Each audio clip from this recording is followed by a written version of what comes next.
In our kitchen, everyone has a drawer filled with kitchen utensils. You may be wondering, which one of these should I use? Do I even know how to use them? Some of these utensils are actually useless, but I'm going to show you what I call essential tools. In other words, you must have them to make food. I'll show you right after this.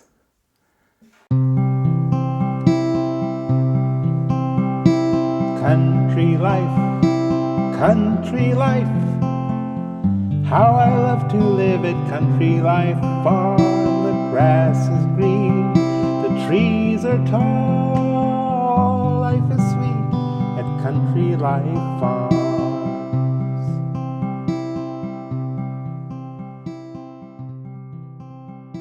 Hello friends, and welcome to Country Life Kitchen. I'm your host, Jeroen Amador.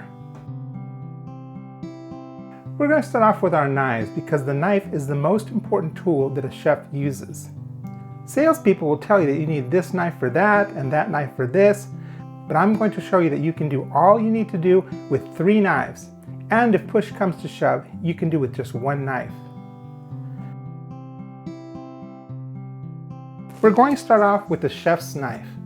A chef knife is the most versatile knife in the kitchen. It's known as the Swiss Army knife because it does so much. If you have to buy just 1 knife, make it a chef's knife. There are various types of chef's knife that you can buy, mainly 2 kinds. The Western or German knife versus the Eastern or Japanese knife. Japanese knives use carbon steel. Carbon steel will oxidize and react with acidic and base foods, like cabbage and red onions. The metallic reaction will cause in the knife small amounts of rust, which is not good for your food, so we don't recommend Japanese knife for this reason. Instead, we use a German knife. They're made with stainless steel. Here's a beautiful knife made by Wüsthof. It's a quality brand. However, it was a gift from a friend, and I work in a shared kitchen. I can't leave it in the kitchen to have them ruin it. You can buy a chef's knife starting at $80, going up to $300. But unless you know exactly what you want and are a professional cook, you can use a regular chef's knife found at a cash and carry store or Amazon. So I bought this one. It's 8 inches, and with little effort, it stays sharp and cuts very good, and it was only $16. If you take care of this knife by honing it every time you use it, and sharpen it 1 to 2 times a year, it will be your best tool for a long time. The second knife I'll show you is a paring knife. This is a 4-inch knife, and it comes in very handy in cutting fruits and vegetables. My friends at Country Life Boston use it a lot when preparing the salad bar. But you don't have to have a paring knife. If you have just the chef's knife, you can do just fine. The third one will be a 10-inch serrated edge bread knife. This one will be a really good knife if you have to cut bread, especially when you make it. You will notice that a regular knife sort of squishes down the nice bread. The serrated bread knife will cut it perfectly. The great thing is that they start at $10, and that's fine because you'll take the old one that is no good anymore and simply replace it with the new one. It'll be good for many years though. Dull knives are dangerous in the kitchen. They take more pressure to cut with and more of a chance you're going to slip and hurt yourself. A sharp knife will give you the precise cuts that will make your food cut evenly. So a knife sharpener is really a necessity to sharpen your knives. The good thing is that they don't cost a lot. This one costs $10 on Amazon. You don't use them that often. Maybe once every few months for a really busy chef who uses this knife daily, to maybe only 1 to 2 times per year for those of us like you and me. What a sharpener does is removes a very small piece of metal with its rough edges and gives you a nice, newly sharpened edge. All you need to do is run it down around 4 times to sharpen it in slot number 1, then 4 times in slot number 2, and that's it. However, this is actually removing metal, so you don't want to sharpen them too often. If you would prefer, you can just take them to a professional knife sharpener at a knife shop, or you can find them at some farmers markets to get them sharpened. Now we're going to talk about an essential tool, the honing rod. You want to use this every time you use your knife. Some people mistakenly call it a knife sharpener, but it isn't a sharpener. A sharp knife gets its edge bent a little. A honing rod simply realigns it. See our video, How to Use and Care for Your Knives, in this series for more details. Now we're going to talk about cutting boards. A good knife is nothing without an equally good cutting board to use it on. This is an essential tool that every cook should have because you're going to cut all your vegetables on it. The principle you must follow is that your knife should only cut things that are softer than its blade. This means no cutting on glass, ceramic, metal, or granite. We'll also say no to plastic ones, either the cutting boards or worse, these mats. With plastic, you're cutting little pieces of plastic into your food. Yuck. And they're terrible to use the way it feels. The large plastic ones aren't that much better. They look terrible after a while, and you have to wash in a dishwasher to get the bacteria off. Instead, we're going to recommend wood ones. They're not that expensive, and the difference is significant. Bacteria actually has a lower survival rate on wood than plastic. Wood cutting boards are more sanitary than plastic, according to a University of Wisconsin study. And people cut meat and dairy products on their cutting board. We're only going to use plant-based foods, so there's even less bacteria on our board. You're going to use a large cutting board. People use cutting boards that are way too small. Look at this small cutting board with my 8-inch chef's knife. Everything you're cutting is going to fall off. You'll just get aggravated. Our recommendation is that you get the biggest board that fits on your counter and your budget will allow. But a 20-inch by 14-inch cutting board, or at least a 15-inch by 10-inch cutting board, should be the smallest that you should get. But don't put it in the dishwasher, it will make the board warp. Just remember to wash both sides to prevent one side from warping. Wash it under plain, hot water and a bit of dish detergent. Just make sure you rinse it well. Let it dry completely so it doesn't grow mold, either in a dish rack or by hand before you put it away. If you're a germaholic, you can use a vinegar solution. In a spray bottle, use 1/4 cup of distilled vinegar and 3/4 cups of water. You can spray it on the board and leave it to dry.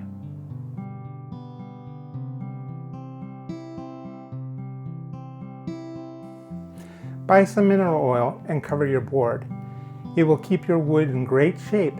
It will be moisturized, sealed a bit, and kept nice and resilient. However, you don't want to use food oil, whether regular oil or good oils like olive oil or coconut oil, because they will go rancid on your cutting board. Use mineral oil, which won't go rancid. Cover your board with mineral oil for about half an hour, then use a plain, free paper towel to dry it. Do this every 3 months, depending on how often you use your cutting board. And in case you insist, we recommend a Winco cutting board. They are lighter, can be washed in the dishwasher, avoid stains, and has no odor retention. You can see the one we recommend after the show. Now we're going to talk about very essential tools, and that's measuring cups and measuring spoons. And I'm not talking about regular cups and spoons. Here is a 1 cup that comes in all different sizes. If we were to follow a recipe using this or this, it would be way off. Here is a standard set of measuring cups. You can get larger measuring cups like 4 cups, 8 cups, 16 cups, but everything is based on the measuring cups. By the way, don't get overwhelmed with all these sizes. We're just giving you general information at this point. You start with a 1 cup measure. You will find the larger measuring cups show how many cups it contains. There's a pint. The pint is 2 cups. By the way, we don't use pint measurements in the recipes. It's just so you'll know. Next, we're going to a 1 quart measure. 1 quart is 4 cups. A 2-quart measure is the same as 8 cups, and it's the same as half a gallon. Finally, you come to a 1-gallon measure, which is 16 cups. Now, you can measure a gallon using 16 cups at a time, but if I tell you to measure 1 gallon of something rather than 16 cups, it's going to be a lot easier to measure 1 gallon. Recipes will always have the largest measures written down. But now we're going to go smaller. Take your 1-cup measure. On some measuring cups, you will find that the 1 cup has a measure of 3/4 of a cup. You'll see it written on the side. But if it doesn't, you simply take your 1/2 cup measure plus your 1/4 cup measure, and those together equals 3/4 of a cup. Next, after the 1 cup measure, you have a 1/2 cup, a 1/3 cup, and a 1/4 cup. The 1/3 cup is a little bit odd. If you were to measure it, it would contain 5 tablespoons and 1 teaspoon. You won't use it that much, but if the recipe contains 1/3 cup or 2/3 cup in the recipe, it makes it much easier to measure in this measuring cup. If you're lucky, you will have a 2 tablespoon measure.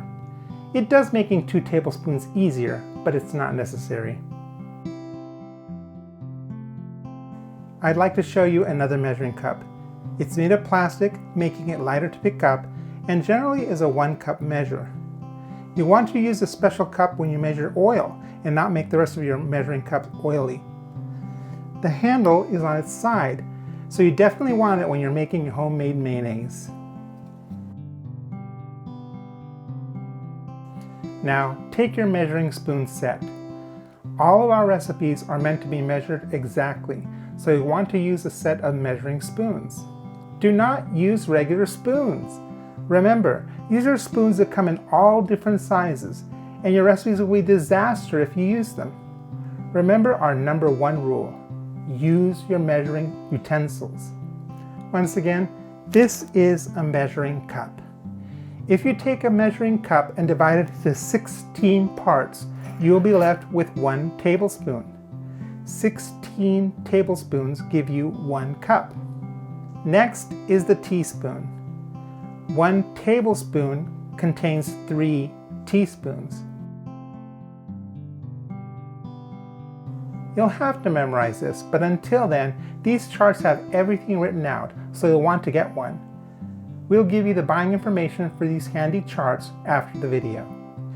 You can further measure by 1/2 of a teaspoon and by 1/4 teaspoon. Some sets have 1/8 of a teaspoon. If you don't have one, you'll use the 1/4 teaspoon and you'll measure it halfway, and that'll give you 1/8 of a teaspoon. Now, I want you to take a look and see if your measuring spoons have the 1/2 tablespoon measure between the tablespoon and the teaspoon. If it is included, remove it and throw it away as far as I'm concerned. The reason I say discard it is it can be replaced into the measuring spoons, and it will cause havoc by measuring 1/2 teaspoon and you think it's 1 teaspoon. Believe me, get rid of this measure. Learn how to use your measuring cups and spoons, and you're sure to make our recipes as delicious as all the country life chefs before you. And make sure you watch the episode, How to Use Your Measuring Cups and Spoons. It's very important. Now, we're going to spend a little time talking about not so necessary essential tools, but these will make your cooking easier.